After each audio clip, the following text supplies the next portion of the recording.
Okay, welcome everyone. Welcome. My name is Nicholas Manousis. I'm the president of the Horological Society of New York, and it's my pleasure to welcome you here to our October meeting. Thank you, thank you. As always, we've got some announcements to get through before we get on to the main event, so just bear with me as we talk about some exciting things. So of course, if there are any new members here and you haven't picked up your lapel pin yet, please come and see me or any of the HSNY staff after the lecture. We'd be happy to give you your lapel pin. I met a lot of new members before the meeting tonight. It's always great to meet new members coming out to their first meeting. It's exciting, and this is a great first meeting to come to. We've got a packed house tonight, so thank you for your support. And a quick advertisement, we of course have our limited edition 2018 HSNY neckties. There's just a few left, so I think this is your last opportunity to get them before they are completely sold out and gone. They've got a nice pattern of escape wheels and pallet forks there, pretty fun. So check those out. When they're gone, they're really gone. We're not doing these again. Maybe next year we'll think of something else, something a little bit different. We're going to try and keep doing this every year, some little limited edition specifically for that year. And of course, I got to briefly talk about our traveling education classes. Just this past weekend, we had classes in Detroit, hosted by StockX. Steve Eagle in the back of the room. Steve's our director of education. He was there at the classes. I saw the photos. They looked like they went very well. Lots of very interested students, and by all accounts, was a great success. So thanks to StockX for hosting us in Detroit, and thanks to Vincent Robert, our Director of Traveling Education, and Steve Eagle, our Director of Education here in New York, for teaching those classes. And coming up, this is our fall tour. We have 3 more dates. So San Francisco, October 6th and 7th, hosted by Harry Winston. Los Angeles, October 13th and 14th, hosted by F.P. Journe. And Denver, October 20 and 21st, hosted by Red Bar. So if you're watching this online, check out those classes. If you're here with us in New York and you have any friends in those cities, let them know we're coming their way. All right, so horology is a field of study that's full of stories that are just waiting to be told. And how do we tell those stories? We can tell them with an article on a website. We can tell them with a book. We can tell the stories here at a lecture, just like we're doing tonight. Or we can tell them with a film. And I think that films are particularly powerful. They're a powerful way to tell a story. And in my personal opinion, there's just not as many good films about horology as there should be. So it makes me very happy to announce tonight that there's a new documentary film about horology that's coming out next year in 2019. And today, the film just launched its Kickstarter campaign.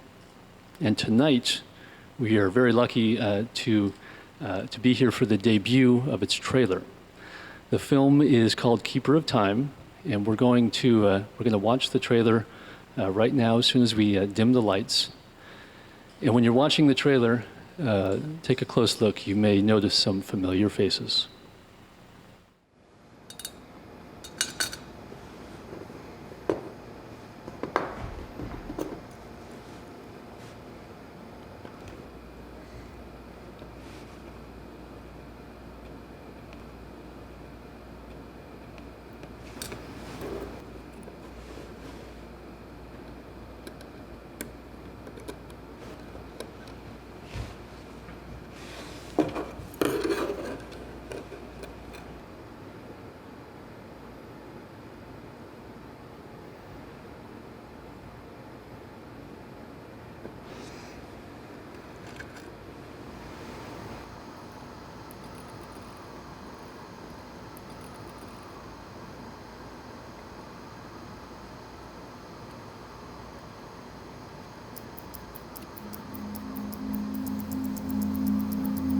There's life in a watch.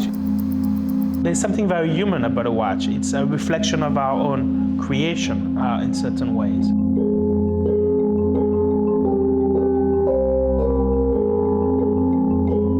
This is an engineering lesson inside a history lesson inside of a beautiful painting. I don't think there are many other physical objects in the world now that really have all of these attributes at once. The sun, the moon, the observable stars and constellations, the natural world served as the basis and source of inspiration for all the earliest timekeeping instruments.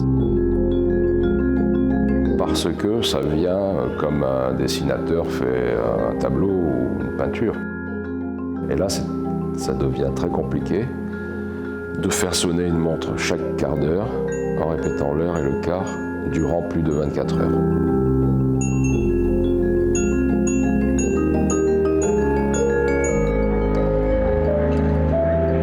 The synchronization of time allowed a safer railroad, which allowed it to expand, which allowed the country to expand and to grow. This is one of our pride and joys. This clock was the master clock for the Tiffany Tower clock that stands above Grand Central. What if time suddenly was going twice as fast and we were all moving twice as fast? Would we get twice as much done in a day? No, because the Earth would be turning twice as fast and the clocks would be ticking twice as fast. What if time was going backwards? Imagine that we have a pencil falling.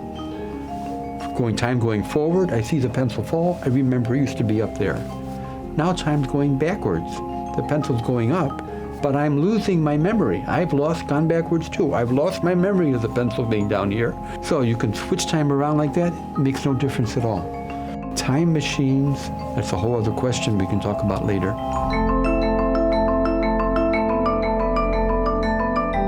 When everything is going right, it is magical to see this beautiful pattern being created in front of your eyes. It's not enough that it's precise and accurate. It also has to be beautiful and aesthetically pleasing.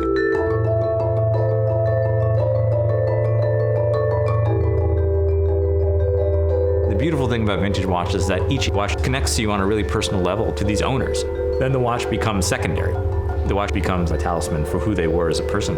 That's where it becomes really interesting. That's when watches go far beyond just like a physical thing. We are standing at Master Clock 1. It is the master clock with a capital M. It generates the physical signal that realizes time. We have over 100 atomic clocks here. We built 4 clocks called atomic fountains. The 4 of them together are the most accurate thing ever built by mankind to measure anything. It will take 300 million years for one of them to lose 1 second if they lasted 300 million years. Watches give you a measurement of what you cannot see. And I'm hearing this tick-tock on my wrist. It reminds me to savor every minute and every hour that passes and to really enjoy life.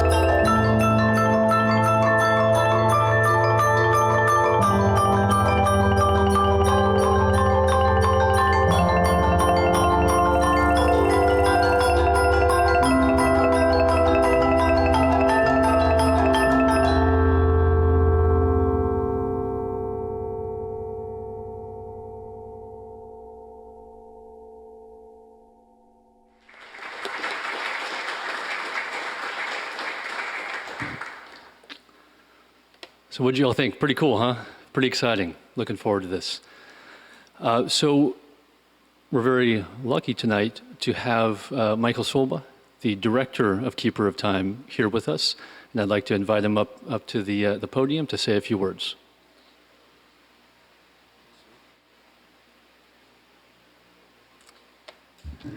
Well, as Nick mentioned, my name's Michael Solba, and I'm directing and producing this film, Keeper of Time.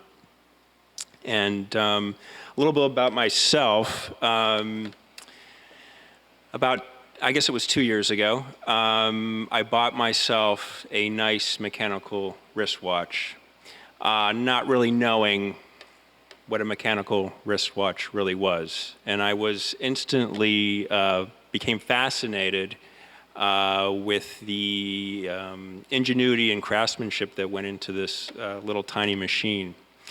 From there, I started doing research and got really interested in the history of horology in general. And at the same time, I'm a documentary film editor here in New York City. I've been editing films for over 16 years, and I've been looking for my own film to do. And so this passion of horology combined with this search for a project for a film has finally come together. One of the first interviews I've done, and we've been shooting, by the way, since February of this year, and one of the first interviews I did was Nick, and I just want to thank Nick for showing the trailer and introducing myself here. Nick not only agreed to do the interview, but he and the Horological Society have just been, were immediately excited about the project and have been my #1 supporter, morally, providing contacts, introducing me to people from day one. And I'm so grateful for that, Nick. Thank you.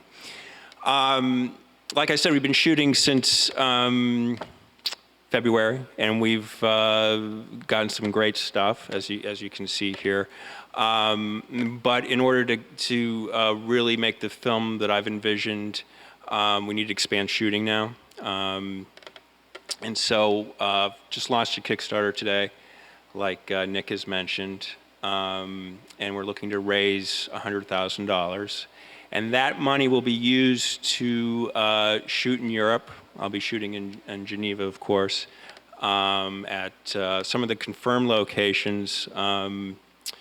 F.P. Journe, his workshop in Geneva. Roger Smith has agreed to participate. I'll be shooting him in his new workshop in on the Isle of Man. Let's see what else. I have gotten permission to film at the Royal Observatory Museum in Greenwich.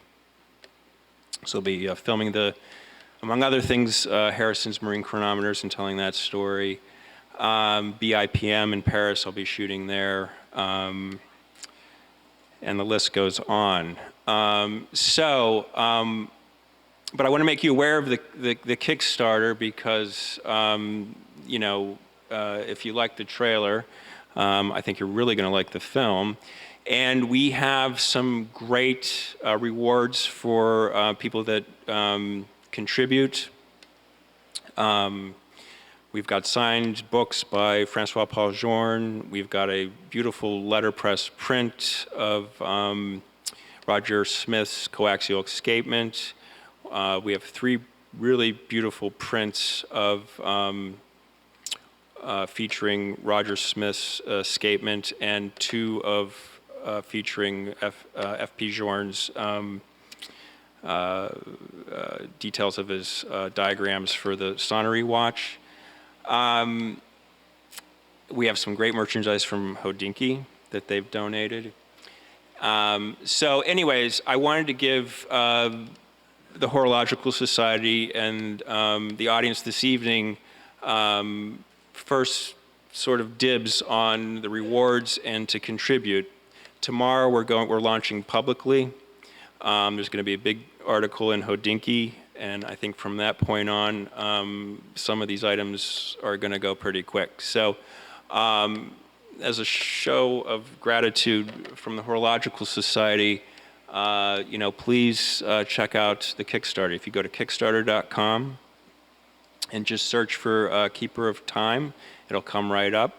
Also, the website is keeperoftimemovie.com, and tomorrow I'll be putting the link to the Kickstarter on that.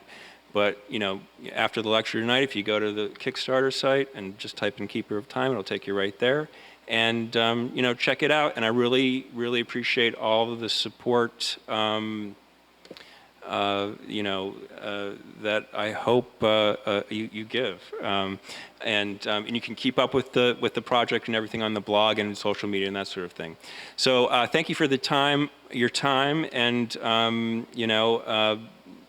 I'm very excited about the lecture this evening, and thank you.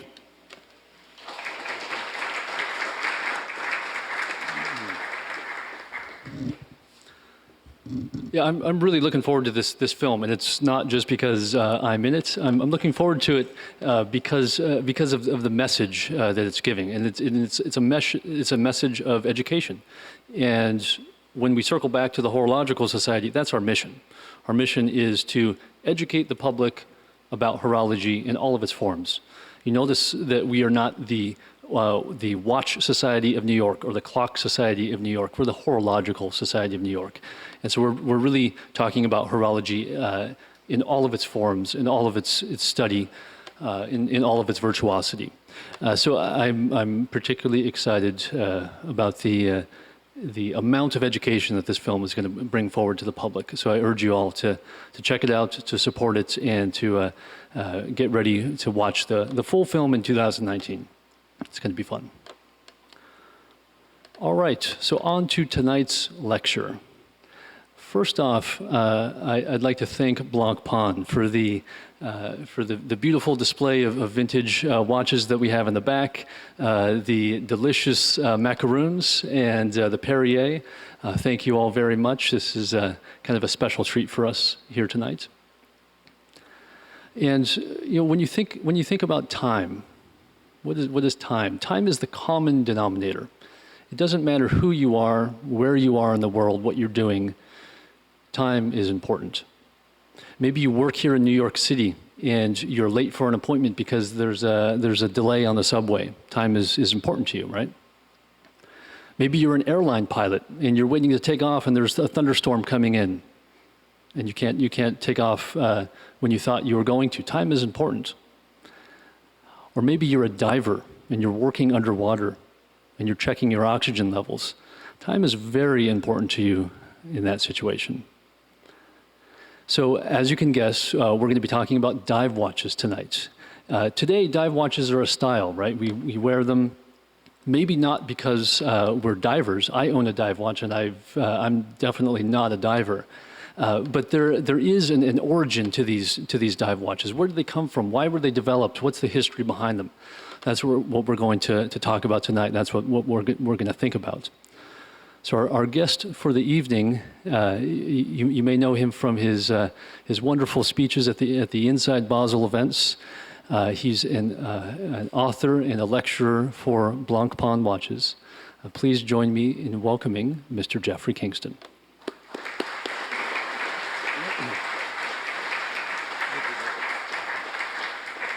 Good evening, everybody. It's a pleasure to be here tonight, and it's a fun topic to talk about. It's a different topic because this is going to be very historical. So we're not going to spend a lot of time going into great details about movements, but it's going to give you, I think, a perspective on watchmaking that a lot of people perhaps have not really appreciated to this point. And I start on our history of dive watches with Victor Hugo. And I can almost imagine the screams from the Upper East Side at the Alliance Française as they're saying, Victor Hugo was not a diver. And I'm not saying he was. I don't even know if he bathed. But he gives us an insight that is going to be very important tonight as we examine this history, because he explained the difference between history and legend. And history is based on truth, it's fact. Legends, he says, are something entirely different. They are inventions that create their own reality. And there is a legend about the 50 fathoms. And it's been repeated and repeated and repeated. This legend says that the French Navy wanted a dive watch, that the French Navy created all the specifications for a dive watch. They brought it to Blancpain, and Blancpain agreed to make the 50 fathoms watch for them from the specifications that they created. That's the legend.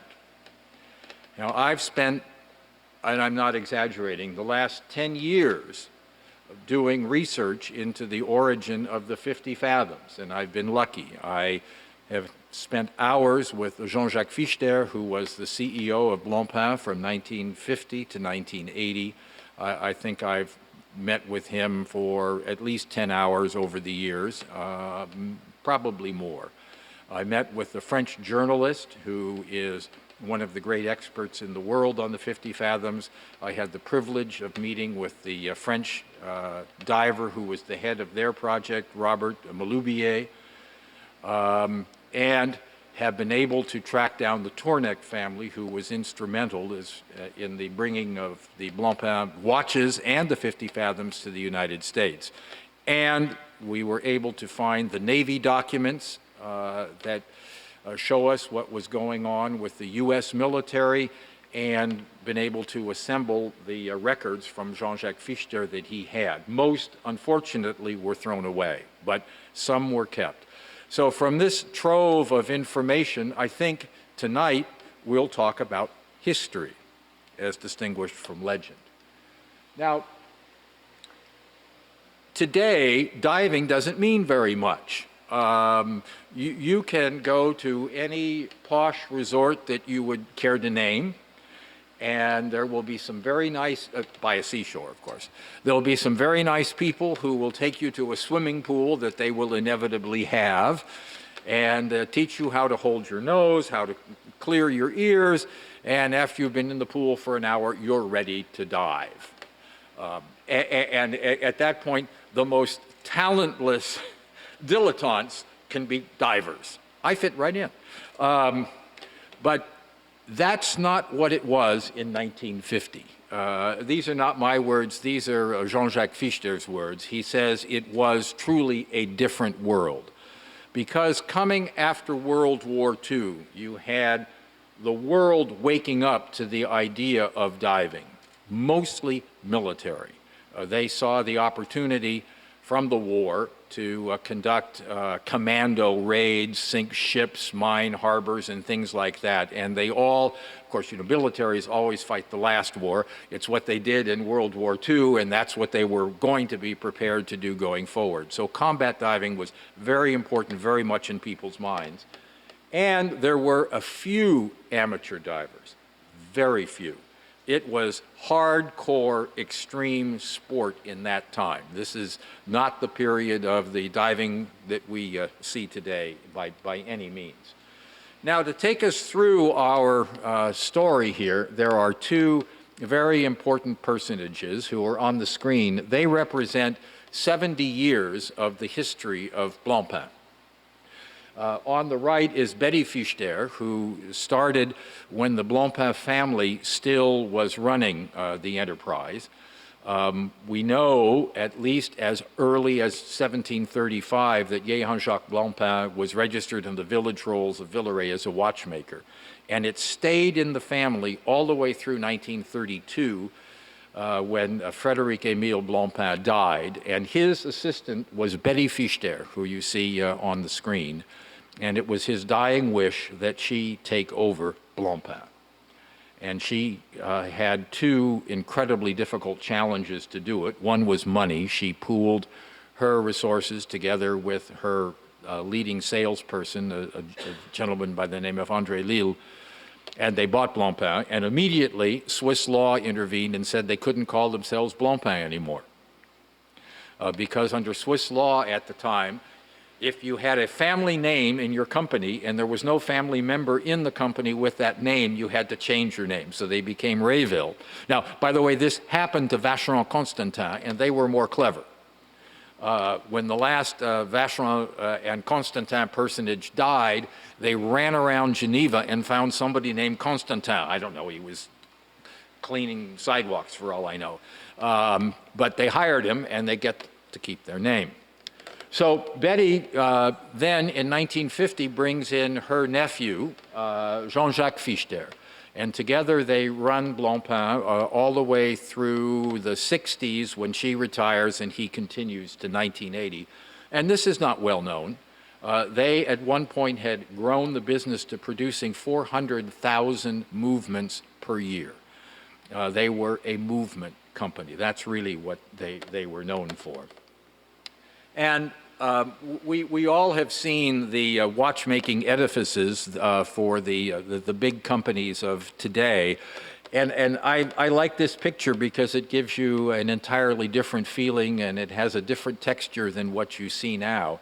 This is the house in Villeret, the original burned in 1836. This is the house where Betty lived upstairs and Jean-Jacques lived downstairs. These were humble, small businesses. That's what Swiss watchmaking was in 1950. It's an important location because right next door was a case maker named Poli, and he is going to figure a lot in what occurs. Now, Jean-Jacques was drawn to diving because of his background in history. He gets a PhD. You see him, by the way, in the boat. That's Jean-Jacques in the very early 1950s.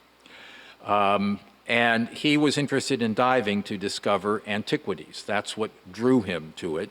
He joined, this is hardcore, 5 different diving clubs in the south of France. And this particular one is the Club Alpin Sous Marin from Cannes. Now, I'm going to ask a question, and if anybody can answer the question, you are truly intergalactically a savant. There is another person in this boat, very famous in the watch industry. Does anybody recognize the face? Okay. This won't be intergalactic because I'll point him out. It's this gentleman here. His name is René Paul Jeanneret. Does that ring a bell with anybody? No, we're not even in the solar system then. He was Rolex's commercial director, vice president of marketing and a director of Rolex at the time. He was diving with Jean-Jacques Flechter. He was diving with Jean-Jacques Flechter when Flechter had his prototype 50 Fathoms going back to 1952, well before Rolex ever did a diving watch. And it was Jeanneret who convinced Wildorf of Rolex to do their Submariner. And you can draw your own conclusions as to what his that's a nice word, inspiration might have been for that watch. There was an event which drove Flechter to create a diving watch. And as Nick mentioned, the importance of time underwater, Flechter was diving off the coast of France. He lost track of time. He ran out of air. That was an event that gave him an inspiration. He, with great difficulty, barely made the surface. He went up too fast. He risked having the bends, which is what happens if you can't have a pressure stop on the way up. And he said, I now know divers need a watch. And they need a watch that does 2 things. They need a watch that will run and, of course, count time, but they also need a watch that will record the beginning of your dive so you know how long you've been underwater. And keep in mind, in 1950, there were no chronographs that had sealed pushers, so a chronograph was simply not going to be an option. So he sat down to figure out what this should be. And here's a perspective that is one that I think we overlook when we look at today's watches. First of all, the watches of the time of that era, he knew wouldn't work. I mean, take a look at Humphrey Bogart's watch here and the size of that watch, or James Dean's watch here and the size of that watch. When he sat down to do a diving watch, he knew those wouldn't work. That he had clearly in mind. But he also knew that there were no precedents. So today, when you look at watches, if it's a chronograph, it's a minute repeater, it's a tourbillon, it's a moon phase, whatever it is, those were all pocket watches created 200 years ago. There were norms, there were understandings. I mean, you had Francois Lecoult's book that almost every watchmaker has called Complicated Watches that tells you basically everything you need to know to create them. There was nothing like that for a diving watch. He had to think of what the questions would be before he came up with answers. You know, how can I see well underwater? What happens if the water is murky? What is the appropriate size for this thing? What is going to happen to the crown? I mean, there were nets and there were things underwater. How do I protect all of these things? What do I do for the cases, because the cases I know won't work? So he had to think of all the questions, then think of the answers, which is really an extraordinary challenge. He had several key inventions as he puzzled through this riddle on what to build. One is the caseback seal. Another one is the crown seal. Of course, watches at the time had caseback seals and had crown seals, but he knew they wouldn't work in the water environment. That he knew. So he had to come up with something else. And he had to come up with a way of timing underwater, since he knew a chronograph wouldn't work. Now, to see and appreciate his inventions, I have 3 short films that were taken in Blancpain's vintage workshop, which is in Le Brassus in the Vallée de Joux. And the person speaking is Alain Gaillard, who is the head watchmaker for the vintage workshop. And he will explain first the invention for the caseback seal. What was very special on the Blancpain 50 Fathom is a caseback gasket. On a normal watch, the gasket will be twisted when you screw the case back. On the Blancpain 50 Fathom, the gasket is sitting right on the groove. Then you can cover it with a back protector. And when you will tie the case back, that protector will not move at all. That way, the gasket is pressed, but is not twisting on itself. And it's the best way to guarantee the watch will be waterproof in a long term. So we go on to the next invention, which was the crown. Keep in mind, there was a system to have a screw-down crown. Now, there's a problem with a screw-down crown. If it's not screwed down, it's not watertight. And if it's screwed down, you can't adjust the time. So he had a different answer. On normal watches, the gasket was on the inside of the crown. So when you use a function, the water can get inside of the watch. But on the 50 Fathom, the gasket is located on the tube. That way, when you use your watch, whatever the position of the crown, the water cannot get inside of the watch. And the bezel is... here is the rotating bezel here. When you go diving, it's more than important to know how much time you are spending underwater. At this time, chronograph could not be waterproof, so you could not use them. On a 50 Fathom, you have this clever bezel, which you can use. You just have to align the minute hand with the index of the bezel, and straight away you can see with your minute hands, by reading on the bezel, how much time you've been spending underwater. And because you want to be sure the bezel itself is not moving when you're diving, you have a very clever system to make sure you have to press the bezel to make it rotating.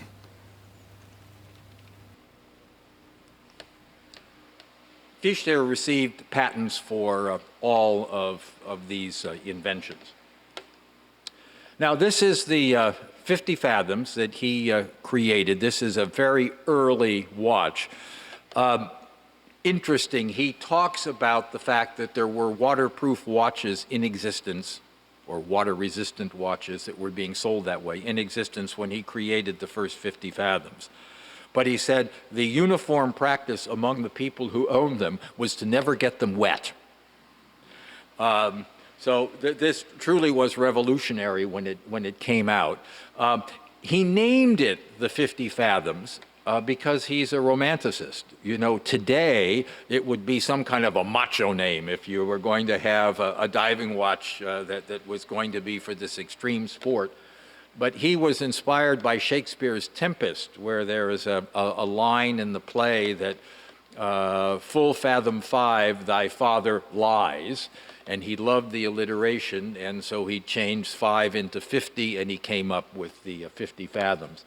Now, the things that identify this watch as being really early are the markings, the rotomatic Inca block, the simple Arabic numerals at 12, 3, 6, and 9, it's probably not the very, very, very first one, because the index on the bezel for the very first one was a triangle, and he very quickly changed it to the lozenge that you see there. And one other distinctive feature was a rounded crown. As additional protection, he didn't want a squared off crown because he thought that would be a greater hazard in terms of catching it on a net or something else when you were underwater. So the enduring formula, it's the formula that we see today. Nothing really has changed for diving watches. Of course, water tightness, large diameter for easy reading underwater, simplified markings, that is white on black so that things really stand out, some kind of a bezel for timing that is protected against rotating in a way that will make you think you've been underwater for a shorter time than you have been. Normally today it's a unidirectional bezel.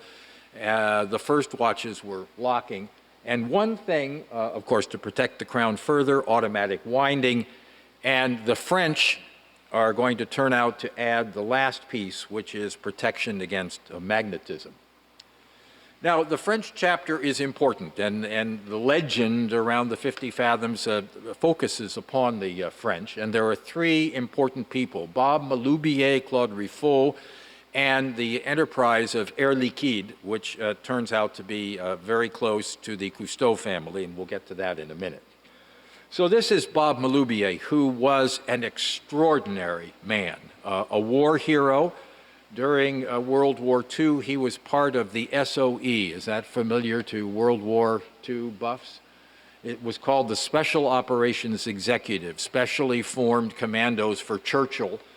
They carried out the riskiest, most difficult raids during the war, and Maloubier was one of those. Churchill called the group the Department of Ungentlemanly Warfare, which is my favorite description of it. And he was tasked to be the head of the newly formed French combat divers. And this is a picture of Maloubier wearing a 50 Fathoms. And he tells the story of how they went out to get a watch. And of course, if it's going to be the French military, they wanted a French supplier, and the big French watch company at the time was a company called LIP. And they had their watchmaking in Besançon, which is not far from Switzerland, and of course shops in Paris. And he describes going into an office in central Paris with a very dynamic, dashing executive who gave him, he said, watches roughly the size of a fingernail with thick glass and cute little white straps to test. They got 30 of them, they took them out, and they all leaked. He said they drowned to death. So they came back, they got 30 more, and they also leaked. And he tells the story of one of his divers coming back to him and saying, "Captain, my watch has so much water in it, there's a baby grouper in it." So he goes back to LIP and he says, "Here are all the things we need for our watch. There's our specifications." And he said they laughed in his face. They said, "There's no future in diving watches, they wouldn't make the watch." It turned out, however, that their other equipment came from a company called Aqualung, which was a subsidiary of Air Liquide. And Aqualung had a gentleman, John Villeret, who knew Jean-Jacques Flechter from diving. And he put the French in touch with Flechter. Now, Maloubier never met Flechter, but Claude Riffaut did.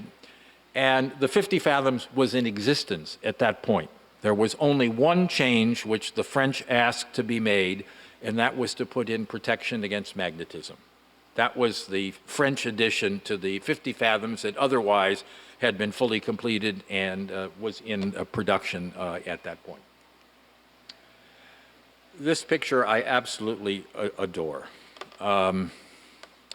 Taken in 2014, Queen Elizabeth is giving Bob Maloubier the Order of the British Empire, the OBE.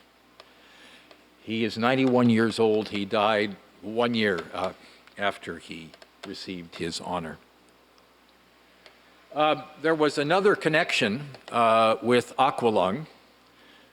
Jacques-Yves Cousteau's wife was a member of the Air Liquide family. And Aqualung was supplying all of the equipment for Cousteau. So they were a supplier of masks, fins, mostly the tanks. That was their technological contribution, really.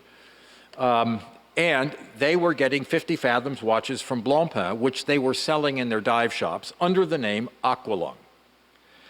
Now, being in a group of people knowledgeable about watches, we know that there is an affiliation between Cousteau today and another watch company. But these segments taken from Cousteau's film, Silent World, show that his diving team was in fact wearing and diving with Aqualung Blancpain watches. Now, the French were the first military to adopt, but militaries around the world followed. You had the Norwegians, you had the Israelis, you had the Germans, and I'll talk about them in a moment. We have the Pakistanis, we have the Spanish, and we'll get to the big chapter about the United States in a minute. This is a German Bund watch, and they had some changes that they wanted to have made. We have one in the display case over here. They believed in having simplified markings on the bezel, so it only has an index. And they wanted a screw-down crown. Now, Flechter did not like screw-down crowns because if you don't screw them down, it's not watertight, but that's what they wanted, and so the watch was built in that particular way. 3 years after he introduced the 50 Fathoms, again focusing on professional people, divers for the military or professional divers otherwise, he realized that the large size of the watch, so much at odds with what men were wearing at the time, was too much.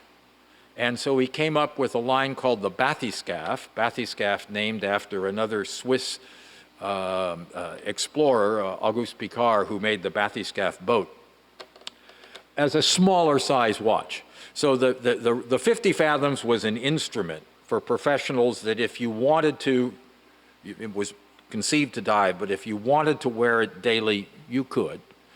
The Bathyscaphe was a daily wear watch that if you wanted to dive with it, you could, smaller size, and he made some actually pretty small ones for women. And he did one more thing, he put a date on it, which really was not part of the 50 Fathoms, at least particularly in the beginning. He showed me a letter he got from somebody who had a 50 Fathoms watch, and he said, you know, I love my watch, it's working fine, but there's this number that keeps changing every day. What's that? Now, this is a chapter that is sort of its own little history, which is the United States Navy's adoption of the 50 Fathoms watch. This is a picture taken, obviously, in the very early 60s with President Kennedy and Navy SEAL divers who are wearing 50 Fathoms watches. Now, any Car Talk fans in here? Do people like Car Talk? I'm devoted, and you know how they have they talk about some of their puzzlers being historic and folkloric. This is historic and folkloric, but it's not meteoric because it was a 5-year process to get the 50 Fathoms adopted by the United States Navy. And it really begins with the Torneks. Now, Alan Tornek was the Blancpain distributor here in the United States. He met Flechter's brother, René, who lived in New York, and it formed a long-time bond between the Tornek family and the Flechter family. When I wanted to find out more about the Torneks, I knew that Alan Tornek had passed away. I had heard that. But Google happily sort of broadened things when I finally decided I'll do a search and see if I can find anything about Tornek. And lo and behold, I found out there was a Terry Tornek who was the mayor of the city of Pasadena in California, who turned out to be Alan Tornek's son.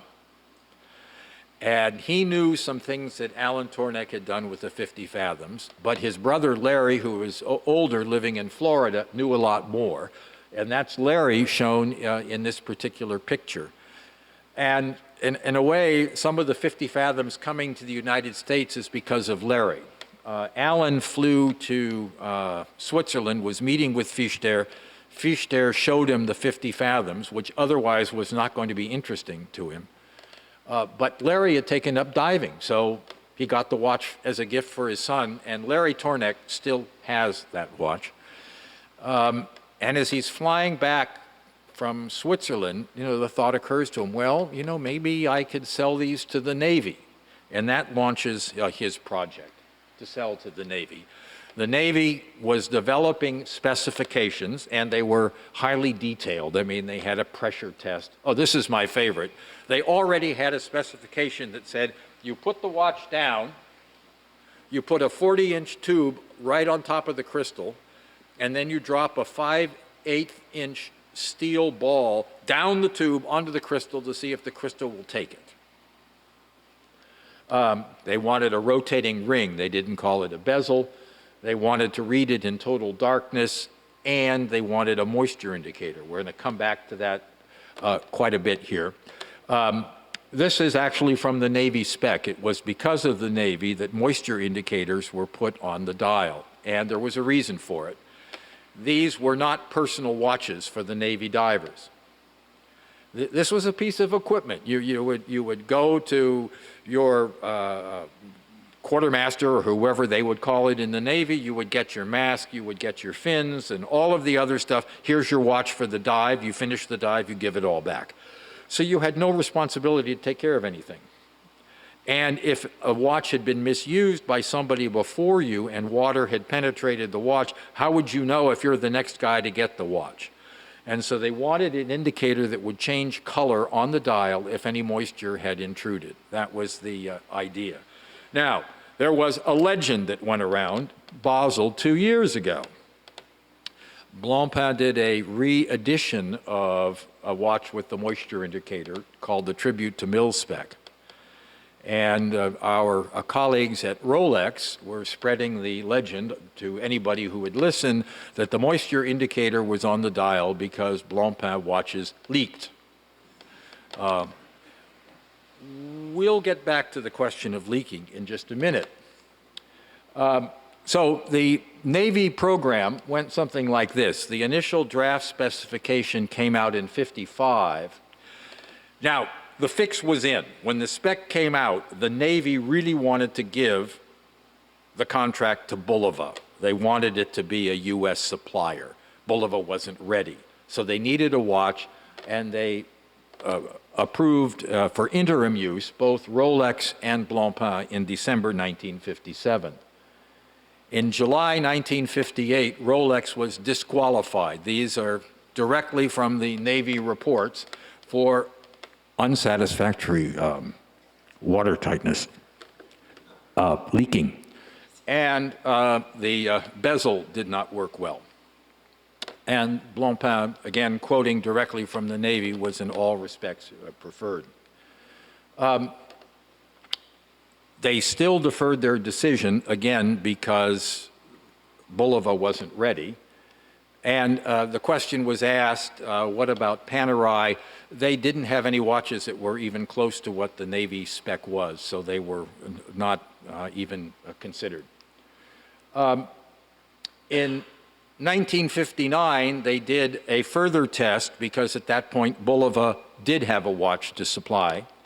But it didn't turn out terribly well for Bulova. They stopped running and had a tendency for the bezel to fall off. And only the 50 fathoms was satisfactory in every single test.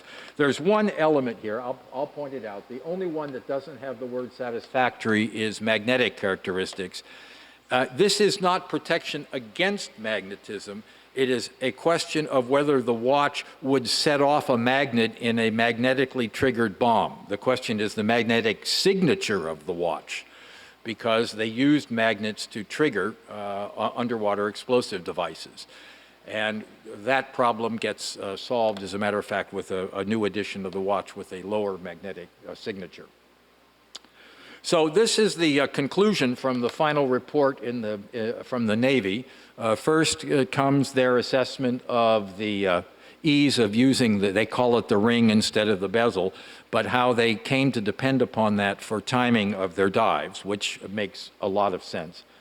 And the summary conclusion, which was that the watches yielded virtually complete satisfaction and that no worthwhile suggestions for improvement of the watch can be offered. Now, there's one little factoid in there. I mean, I looked at this report for years before I finally decided to do research. What was Operation Hardtack? And I found out, you know, they were doing dives to 150 feet as a matter of routine, 185 feet for some dives. But it really was more dramatic than that. The Navy report said the watches were exposed to great shocks and had rough use. Operation Hardtack was blowing up atomic bombs at Pacific atolls. That's what they used them for. So dealing with the government to supply 50 fathoms was not easy. There was a requirement that you had to purchase American jewels. Now, the Swiss watch industry had been making jewels, I didn't know this long, for about 100 years almost. The process was developed by Frenchman Verneuil to do artificial sapphire, which is really the artificial rubies. The American-produced jewels were not good, but the requirement was you had to buy them, so Blancpain bought them and threw them away. The testing was done at the Frankfurt Arsenal in Philadelphia, and Larry Tornek was there for the validation testing. He was a student at the Wharton School, so he saw all of these things, including the dropping of the steel ball onto the crystal. And this is sort of my favorite.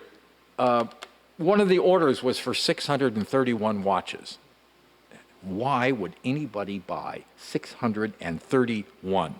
Of course, it's the government. 600 watches plus 5% plus 1.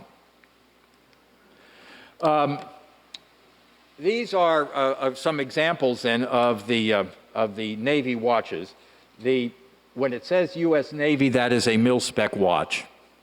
And Blancpain produced a civilian version, which it called the MIL-SPEC 1, and that would be shown on the dials. Some of the watches here in the United States were sold under the name Tornek Rayville. Rayville was the name that Blancpain used when, for a period of time, they were forbidden to have the name Blancpain, and so Tornek picked it up. And some of the watches supplied to the Navy did have the name Tornek Rayville. And there were civilian watches sold with the no radiation symbol on it to indicate that there had been no radium or radioactive compounds used to make the watches readable at night underwater. And actually, it's one of those things where we now know it was used by everybody for every military watch for certain periods of time to use radioactive compounds. And as a matter of fact, I was told by the Torneks that at one point Allen came back with a lot of watches and he set off the radiation counter. So at the airport here in New York. But to indicate to civilians that that was not going to be the case for a particular watch, they had the no radiation symbol. There was a version of the MIL-SPEC watch that came out later for the Navy called the MIL-SPEC 2. And this was a watch to have a lower signature for magnetism, which meant it had a movement made of beryllium. It was a steel with a lower magnetic signature than regular steel. And to protect divers against being seen if they surfaced with their watch under certain conditions, it had a matte finish case so that the watch wouldn't reflect to protect the military people. This is the MIL-SPEC 2, and they are extraordinarily rare, and we have one here in the case. Now, here is something that will make you want to go back in time, because the price for the 50 fathoms was $55.50. So, ladies and gentlemen, that is our turn through a little bit of history, and I hope you enjoyed the adventure.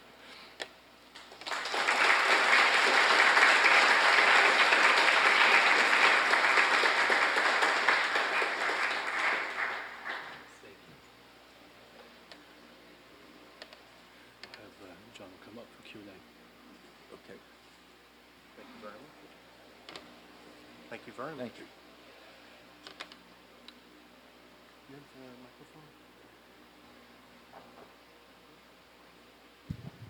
So, ladies and gentlemen, at this point, I'd like to open up for questions, if anybody's got questions.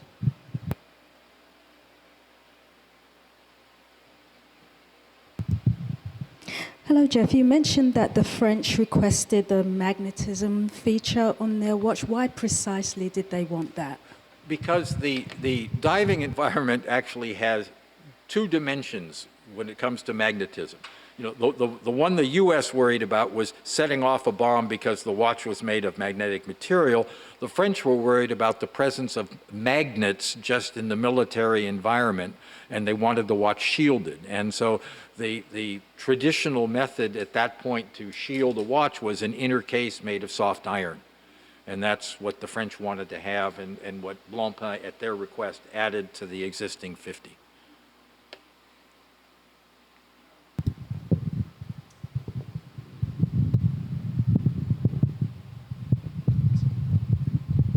Hi, thank you. During the original bidding process, would the watches have been provided on a woven strap or on leather or bracelets? What was standard? For the military? Yeah. They were on woven straps. Definitely not leather.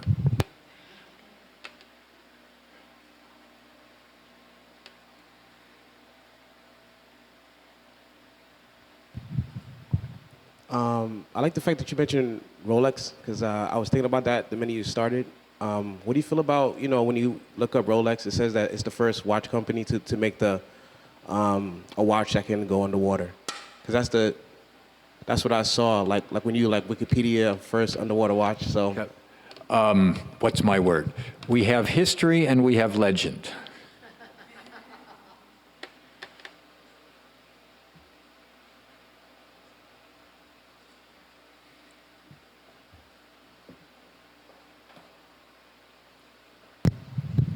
Could you explain the difference in a watch that's made to function at great depth, the pressure considerations? Was it constructed differently than a watch made to function at sea level? The casing, or what consideration was made? Well, I mean, you have the extreme watches, you know, the ones that go down to 1,000 meters where you need a helium relief valve and other things like that. These were not to go to those extreme levels. And there it was just a question of being able to seal the watch. And that was the invention of the caseback seal, because typically watches had a caseback that was removable. And the problem with the traditional standard way of doing it is when you screwed the caseback in, you twisted the seal, which compromised its sealing capability. And that was Flechter's invention of that cover plate that protected against that distortion, and his invention of the special seal on the crown. And at this particular point, too, you know, we were past World War II, which meant the arrival of different plexiglass, hesselite, acrylic, crystals for the watches, because before that point they were using glass, which obviously wouldn't have worked. So, you know, all of these technologies come together in the 50s then to make it possible to do a diving watch.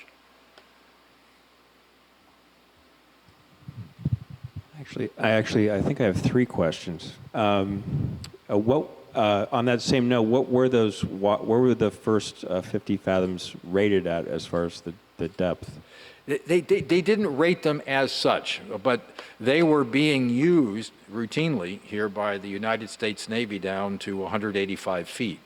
And as a practical matter, you know, at that stage we're at relatively early years of scuba diving. And so some of the extreme dives that you see scuba divers capable of today were not really part of the world at that point. And then my other question is when did scuba sort of take off as more of a recreational thing rather than a purely extreme sport as you described it? Yeah, well, I don't know that I can quite answer that, to be really honest with you. I mean, because obviously Flechter had taken it up. There were people interested in it already following the war. You know, when it became fashionable to put it in a posh resort, that I can't tell you.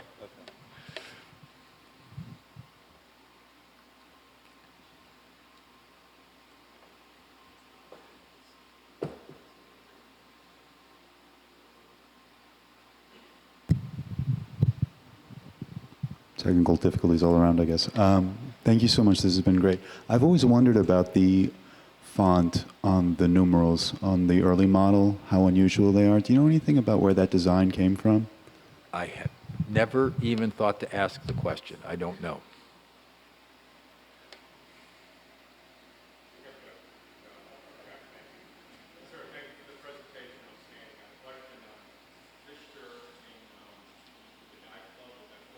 Yeah.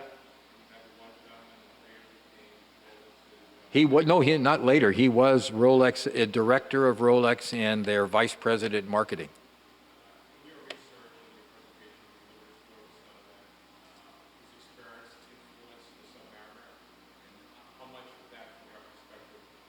I can't answer that. I'm asking you to draw your own inference from his presence in the boat well before the Submariner came on the market.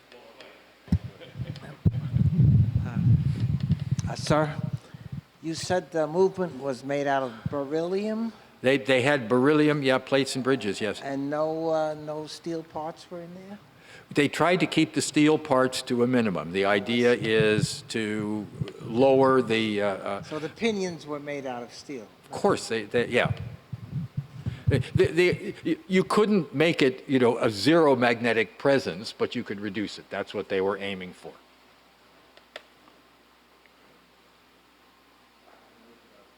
So, okay.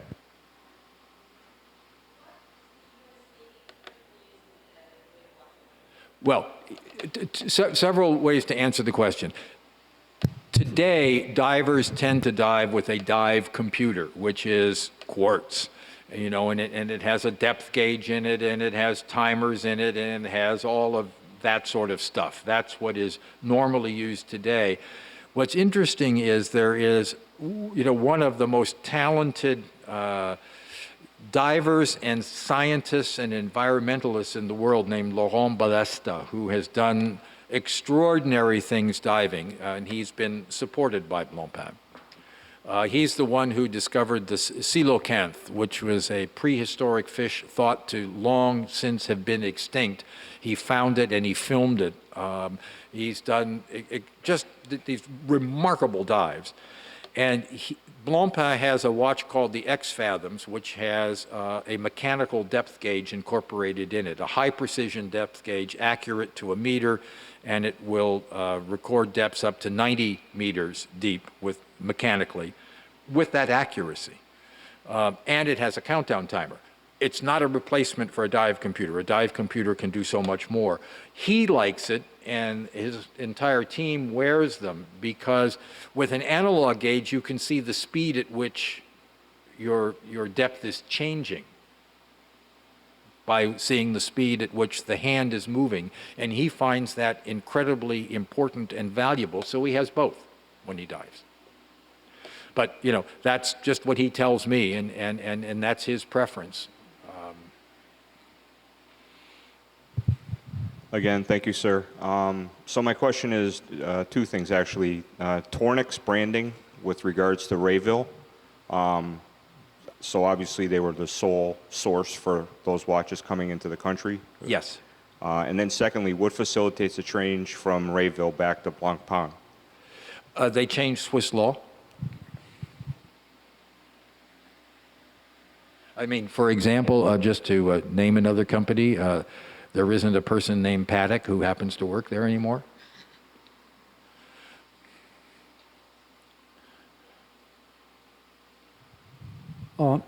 Someone asked a question about when skin diving was popular in America. In the 1950s, I purchased an oxygen rebreather and did some skin diving, and that was in 53, 54. Yeah, I mean, there were people doing it, and the question is, you know, when does it move from adventuresome, athletic people to grandmothers who are in Hawaii. You know, that I can't tell you. How long did the Navy use those watches, and why did they stop? It went well into the 70s, and you know, at that point, quartz starts coming on the scene and changes things.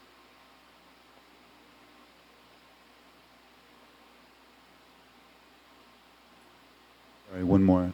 Is it true that the Navy rounded up and destroyed all the watches issued to them at some point because of the radiation factor? I think I've read that somewhere once. Well, there were quite a number of watches that the Navy did destroy. And why and how there are some that managed to escape the crusher, I don't know. But, I mean, other than that, you wouldn't find any of the MIL-SPEC pieces. But some managed to escape that process. And that, by the way, is one of the reasons why they are so prized in the auction market right now, because they're so rare. I think we've got time for one more, if anybody... No? Okay, so please, another round of applause for our speaker, Jeff Kingston.